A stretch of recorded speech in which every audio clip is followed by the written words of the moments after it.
Much. That's the end of my presentation today, and I will return back now to our fearless leader. Thank you.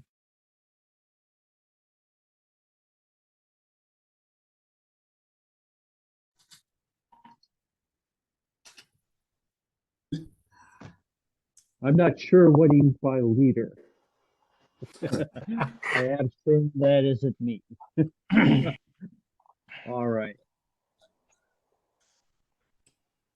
So I definitely have some comments. Go for it. Okay. One, Bill, I really listened to your advice, and I changed the screen size. Isn't here. What? Oh, Bill damn it. Chooses the wrong microphone. I thought I... No, Bob, we can hear you, but Bill isn't here, so sort of commentary probably needs to be focused on the general. I tuned in slightly late. Anyway, I've gone, and Bill, I did a video which some of you might have seen on some, sort of the equivalent of what Bill was produced, showed last week. And it's up on a number of places, but I guess it was emailed here first. But one of the things is Bill sent me an email talking about the problem that my displays are still not big enough. And so I took his advice, and for this purpose, I'm going to share my screen now, because I took is this big enough? Is my I actually am still working on getting a side thing, but anyway, I mean, I've gone, man, but I just was going and looking. There's a tremendous amount of, well, essentially Riva just is extremely, I just wanted to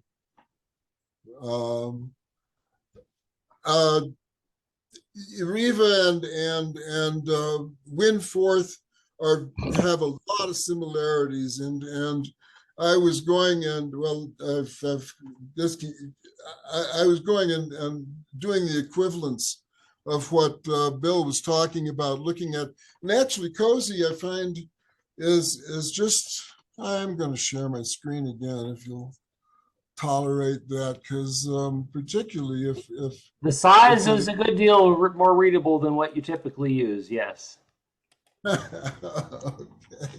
Yeah, and this is the thing is, here was the thing. I was just going and doing this. All words, here's the definition of all words, I'm surprised there are only 2,355 of them. Whoops. Whoops again. I got to get my fingers in the right place. Yeah, anyway, the thing is that they're all divided into contexts, and which are essentially equivalent to vocabularies. And so much of what Bill was talking about is parallel in Riva.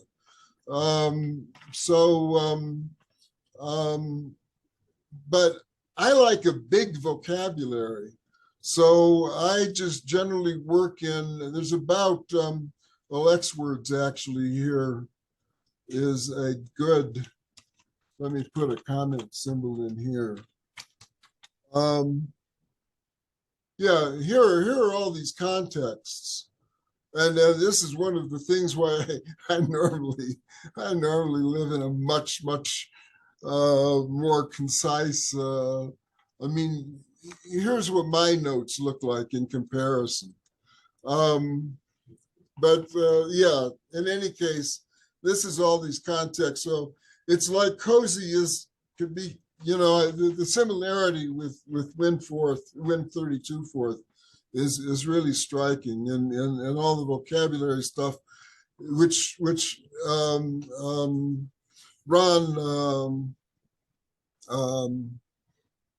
called contexts instead of vocabularies, but that's the biggest difference. And so in any case, when you're getting, if you get into cozy, you're essentially getting that with a dynamic list of vocabulary on top of it, and this interface, which needs to be moved to a web interface, but I don't know how. Well, I have a comment on Bill's talk. Again, I wish he were here to chat about this, but that transition from the tree structured vocabularies to a search order is kind of a fascinating transition, and in some of the fourths that I've done,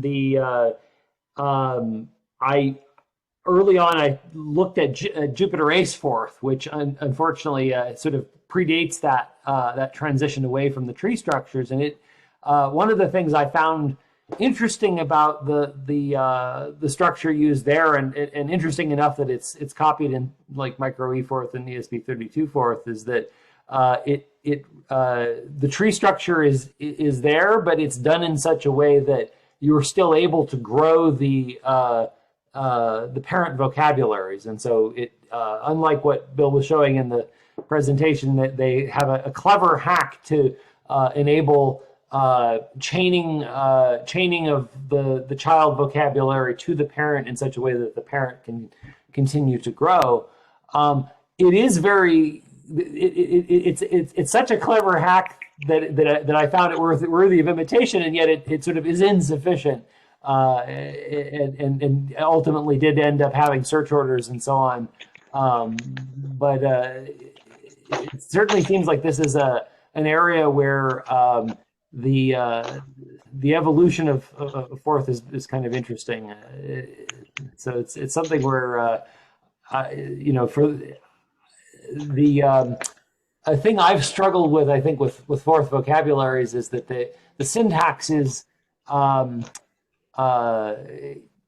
so fungible that it's easy to kind of confuse yourself, and sort of the foot guns that Bill was highlighting around previous, for instance, that's definitely something I've run into again and again, and I'll almost always regret using previous. And yet, so he's certainly made me wonder from this talk whether I'm now sort of using that pattern of get order and set order might be the way to solve my pain with wanting to reset the search order to whatever it was previously. But yeah, it's definitely an interesting topic. He's also got me wondering about the performance question of in micro E fourth and ESP32 fourth, I don't do threads for the scanning of vocabularies, and so I'm paying the full cost of searching the whole linked list each time, and it's made me wonder that, given that actually happens a good deal during boot up of ESP32 fourth, maybe I could save some folks some boot up time if I were to add threading to my vocabularies. So, inspiring talk. Okay. If there are any more comments or questions about Bill's talk, this is one of the best presentations of all solid I can call. It's hard to hear you. Kevin, somebody's got a microphone on that's picking up a lot of audio there. 1, 2, 3. Hey, Kevin, I didn't catch that shortly. All right. Any comments or questions about Bill's talk?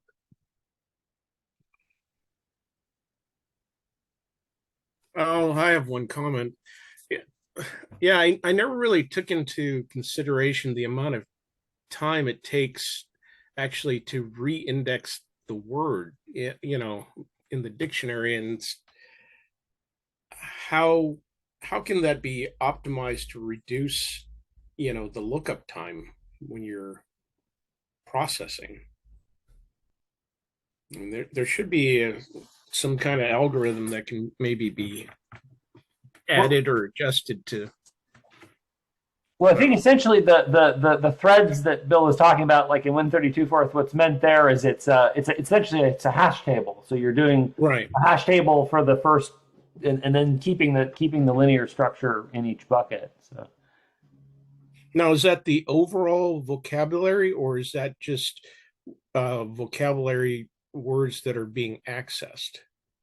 I believe it's within each vocabulary. You sort of pre-allocate a fixed bucket size, and then assuming that you've got enough buckets, then you've got a hash table that's close to close to whatever size you ultimately want to hit. So you're close to order 1 for lookup in each word instead of order n. Right. Okay.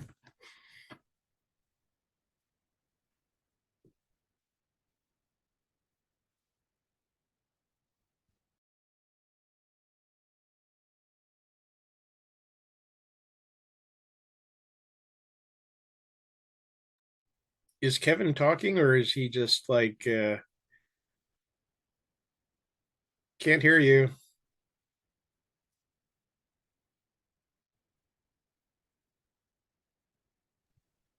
Kevin's running around all over the place, and yes, he's He's giving you the finger. Everybody the finger. yeah. I'm not sure which finger that was actually, but yes, he was telling us something and talking, and it's amusing. Um, he's been futzying around. No, now he's frozen.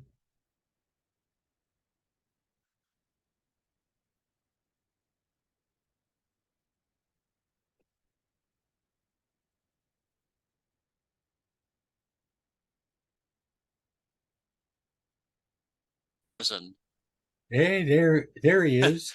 You all froze for a moment there. Uh-huh. It says your connection to the internet is unstable. Well, That I don't know. message. Yeah, I've had that one many times. Okay, can you hear me okay now? Yes. Great.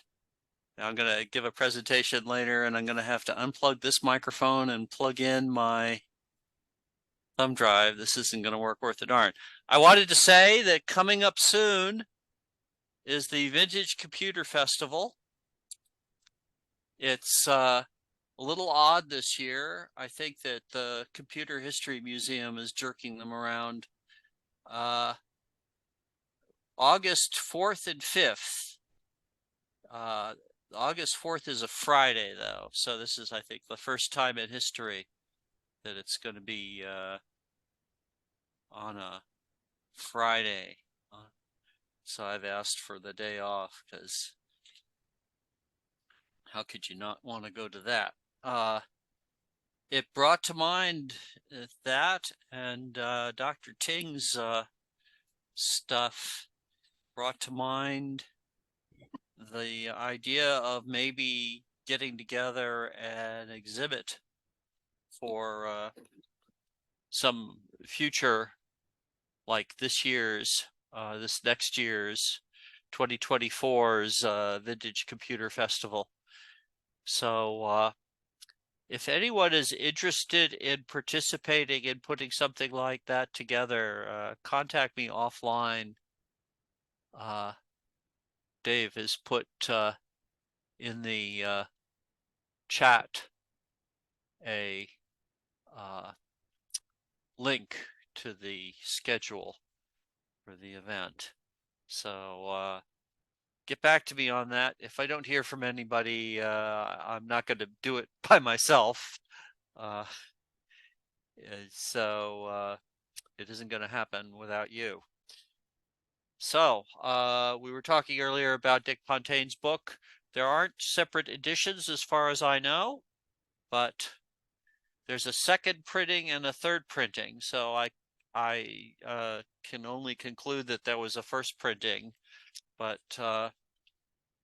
I think that what I'll do is give one of these to John to scan, perhaps destructively. That's going to be up to him. If he doesn't destroy it, I guess I'd like it back. I think the other thing, and I'll give the other one to Brad to add to his collection.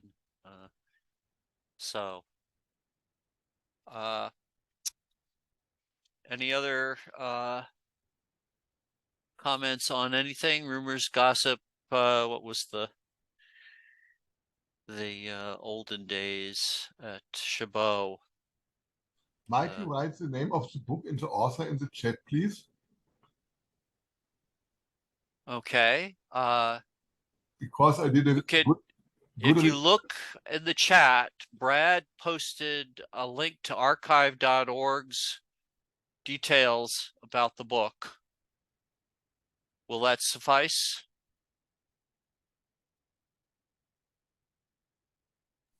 Yeah, the author's name in there, so in the title.